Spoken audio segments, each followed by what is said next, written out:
Et place tout de suite à notre interview santé avec le docteur Amine Bititi, gynécologue. Le point avec vous, docteur, sur l'endométriose. Bonjour. Bonjour. Merci beaucoup d'être là. Avec plaisir. Alors, docteur Bititi, l'endométriose, c'est un mal féminin handicapant, voire très handicapant, et pourtant mal connu. Pourquoi ? C'est vrai, au fait, c'est mal connu de partout dans le monde, au fait. Dans toutes les cultures, c'est pareil. Toutes les études ont démontré qu'on met 5 jusqu'à 10 ans à mettre le diagnostic sur cette maladie, au fait. D'accord. Alors, un petit rappel sur la pathogenèse, sur ce que c'est que l'endométriose. C'est juste la migration des cellules de l'endomètre qui tapissent l'intérieur de l'utérus. Et au lieu que ça sorte via la menstruation, les règles, des fois, ça part à travers les trompes et ça s'installe au niveau de la cavité pelvienne, dans le ventre. Okay. Et puis, ces cellules-là donnent des douleurs, soit menstruelles, soit pendant les rapports, soit en dehors des règles. D'accord. Mais ça veut dire quoi ? Qu'on est incapable de les voir, que ce soit avec une échographie, que ce soit... Puisqu'elles viennent tapisser, ce sont des cellules qui ne sont pas supposées être là. Est-ce qu'elles se fondent avec l'endomètre ? Non, alors, ou avec les ovaires ? En fait, vu que ça migre, l'endométriose, il faut se dire, c'est une maladie très hétérogène. Très hétérogène de par la localisation des lésions. Tu peux avoir ce qu'on appelle l'endométriose superficielle, qu'on ne voit pas à l'échographie, qu'on voit juste par laparoscopie, c'est quand tu mets une caméra dans l'abdomen pour voir, soit de l'endométriose ovarienne, ça donne des kystes de l'ovaire, endométriosique, soit de l'endométriose profonde, et ça c'est vraiment des nodules durs qui s'installent derrière l'utérus et qui donnent des douleurs des fois à la défécation, quand tu vois la selle pendant les règles, et qui peut s'installer aussi sur la vessie et un peu partout. D'accord. Donc c'est une hétérogénéité des lésions topographiques, c'est une hétérogénéité des lésions cliniques. Tu peux avoir de l'endométriose et avoir pas mal, c'est possible. Asymptomatique. D'accord. Ne me demandez pas pourquoi, mais c'est ainsi. Tu peux avoir de l'endométriose et avoir très mal.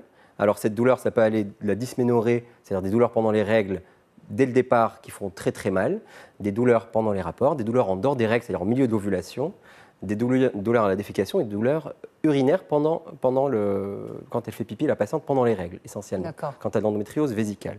Après, tu as aussi une hétérogénéité. Mais justement, c'est assez clair par rapport aux symptômes. Et pourquoi c'est tellement compliqué à poser comme diagnostic ? Très, très bonne question. Parce que tout part de l'interrogatoire. Si on interroge bien nos patientes, on peut diagnostiquer cette maladie bien plus tôt et pouvoir agir plus tôt parce que cette maladie, on dit qu'elle est progressive. Okay. Il y a beaucoup plus de lésions superficielles dans le jeune âge, c'est-à-dire quand on a entre 15, 25 ans, 30 ans, et puis beaucoup de maladies d'endométriose profonde plutôt dans les 35, 40 ans. Okay. On diagnostique ça plutôt ça. Donc si on agit avant, on aura le temps de freiner cette maladie-là. En tout cas, une des théories. On n'a pas la clé encore. Comment on gère la maladie maintenant ? On ne la gère pas très bien, et un peu partout, en France, aux États-Unis, c'est toujours pareil. Une fille qui est jeune, qui a très très mal, on la met sous pilule, et puis on l'oublie. Mais cette maladie-là, même si tu la mets sous pilule, elle continue d'évoluer. D'accord. On en parle parce que des artistes connus parlent de cette maladie, et notamment la chanteuse Imani, qui en parle beaucoup pour la faire connaître. Alors, quand vous dites, l'idée, c'est d'avoir un interrogatoire précis avec la patiente. Exactement. Si aujourd'hui, la maladie n'est pas encore bien connue, bien prise en charge, c'est un peu à cause de vous, les médecins, dans ce cas-là ? C'est à cause de nous. Vous ne prenez peut-être pas trop le temps de poser la question. Je ne parle pas de vous, bien sûr. En fait, non. Si je dois suivre un peu votre raisonnement. Le raisonnement, c'est l'interrogatoire, effectivement, il est très simple. Mais qu'est-ce Et puis les gens, en fait, on n'en parle pas trop parce que dans l'arrière-pensée des gens, avoir mal pendant les règles, c'est normal. C'est normal, voilà. Alors, oui, c'est normal le premier jour, le deuxième jour. C'est pas normal d'avoir mal pendant 4, 5 jours, voire 6 jours. C'est pas normal de ne pas aller à l'école. C'est pas normal de l'absentéisme scolaire, de ne pas aller au travail. C'est pas normal quand tu as de l'endométriose dans la famille et de ne pas le demander parce qu'il y a des facteurs génétiques, il y a des facteurs environnementaux, il y a des facteurs comme ça de douleurs qui arrivent très précocement pendant les règles. Il faut qu'il y ait un signal d'alarme et se dire voilà, madame, vous avez mal depuis quand ? Et puis, c'est très important. Et suivre ces patientes, soit par le biais d'imagerie, parce qu'il faut être dans un centre référent. Ce n'est pas tout le monde en imagerie, parce que l'échographie, on en fait tous. C'est très simple pour diagnostiquer les kystes, mais l'endométriose superficielle et profonde, c'est un peu plus complexe. L'examen clinique, il est très important, parce que ces patientes-là, vous imaginez bien qu'à la puberté, tu ne peux pas leur faire un toucher vaginal, parce qu'elles sont encore, c'est pas possible. Donc l'examen clinique, il n'est pas il ne renseigne pas beaucoup. Et puis l'interrogatoire, il nous renseigne, ces patientes-là, puis après, elles disparaissent. Il y a aussi, c'est normal, tu prends des antalgiques, Tu la Ça mets va sous passer. pilule, tu la mets sous pilule, ça se calme. On n'a pas encore, on ne sait pas comment freiner cette maladie-là. On l'a appelée quand même un cancer bénin parce que c'est pas un cancer, mais c'est une diffusion, c'est une dissémination des cellules qui peuvent aller dans le poumon, dans les intestins, dans l'urtère. Ça peut boucher un urtère, finir par une néphrectomie. C'est très rare, mais ça arrive. D'accord. Ça ne peut pas se transformer en cancer. Non. Non, ça. Les kystes endométriosiques, dans 2 à 3% des cas, à partir de l'âge de 45 ans, il faut s'en méfier, il faut bien les suivre. Alors, mais c'est très très rare, il ne faut pas garder ce message-là. Bien sûr. Vous l'avez dit, ce n'est pas normal de ne pas poser la question lorsqu'il y a une endométriose dans la famille.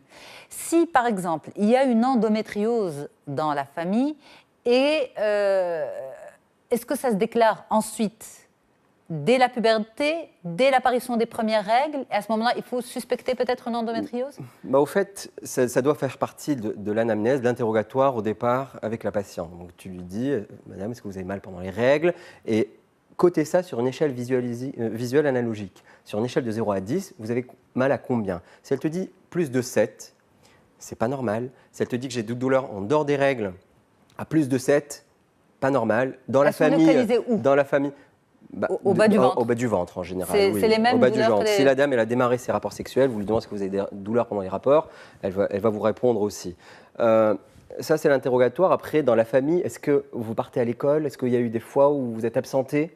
Est-ce que ça vous arrive de poser des arrêts de travail pour ne pas aller à l'école?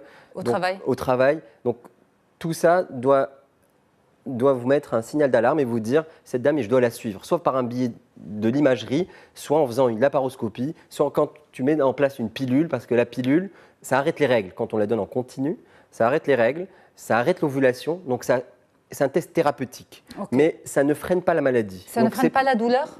Ça freine la douleur, parce que c'est les règles, c'est les saignements qui donnent la douleur, c'est une inflammation. L'endométriose, je ne l'ai pas dit, c'est une maladie inflammatoire du péritoine. Le péritoine, c'est la membrane qui tapisse les viscères. Donc, c'est une maladie inflammatoire chronique, très hétérogène et très... Quand vous dites très hétérogène, c'est-à-dire? Je vous ai dit, il y a la superficielle profonde ovarienne, superficielle de par la symptomatologie, asymptomatique, douloureuse ou infertile. Mais donc, elle n'apparaît qu'à la puberté? C'est-à-dire une femme dans 2 tiers des cas, ça apparaît à la puberté.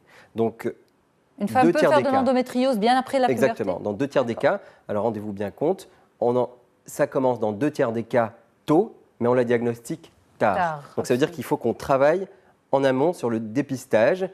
Voilà, c'est le dépistage par l'interrogatoire, par une échographie qui ne coûte rien et par une bonne prise en charge. Est-ce qu'il y a des pistes, on va dire, plus avancées, plus structurées, bien plus scientifiques pour cette maladie? Est-ce que le corps médical s'en charge de cette maladie?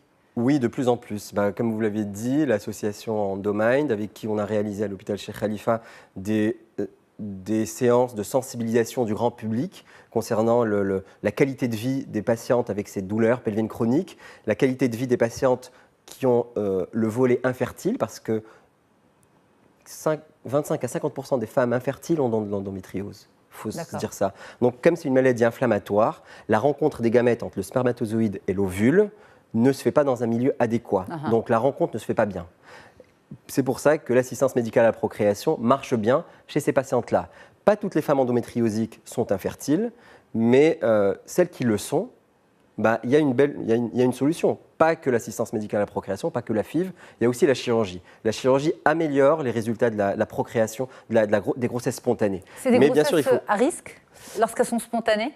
Ou c'est une grossesse qui peut bien se vivre? C'est en cours d'étude. On dit que les patientes qui ont l'endométriose font un peu plus de fausses couches, font un peu plus de retard de croissance, mais pas d'une manière très significative en tout cas. Mais il y a une corrélation entre l'endométriose et les complications obstétricales. D'accord. Vous l'avez dit, c'est important de faire de la sensibilisation grand public et c'est un peu le but de votre présence avec nous aujourd'hui, c'est de dire aux jeunes filles, aux femmes qui ont très mal pendant leur période de menstruation que ce n'est pas normal d'avoir aussi mal, ça peut cacher une endométriose. Bien sûr, ça peut cacher une endométriose et puis très très important, comme je vous l'ai dit, l'hétérogénéité de cette maladie topographique, lésionnelle en termes de clinique, c'est-à-dire la douleur et l'infertilité. hétérogénéité histopathologique, c'est-à-dire au microscope. Il peut y avoir une atteinte des nerfs, une atteinte des glandes, une atteinte de la fibrose, une atteinte du stroma. Donc c'est vraiment très hétérogène. C'est très important d'aller dans une équipe de référents. On fait beaucoup d'endométriose ou des gens qui connaissent. Pas voir un kyste et tu l'opères. Parce que quand on voit un kyste de l'endométriose et on l'opère, on abîme entre les mains des meilleurs chirurgiens dans le monde. On trouve du cortex ovarien, de l'ovaire, dans le kyste. Parce que c'est une maladie très inflammatoire et le plan de clivage entre le kyste et l'ovaire... C'est un peu technique, mais ça veut dire quoi? Il ne faut pas opérer? Il faut opérer quand il le faut. C'est-à-dire il faut opérer... Mais il faut aller voir qui est un gynéco? Un gynécologue. Et seulement un gynécologue? Oui, seulement un gynécologue qui travaille au sein d'une équipe pluridisciplinaire, parce qu'il peut y avoir un chirurgien digestif qui travaille avec toi dessus. Quand il y a de la teinture urétérale, un urologue qui travaille aussi sur l'endométriose. Il doit y avoir des gynécologues médicaux avec qui on travaille, et puis des fertologues, des gens qui font de la fertilité. Donc c'est une prise en charge globale. D'accord. Pas juste un kyste, je l'opère. Il faut avoir une vision bien plus large.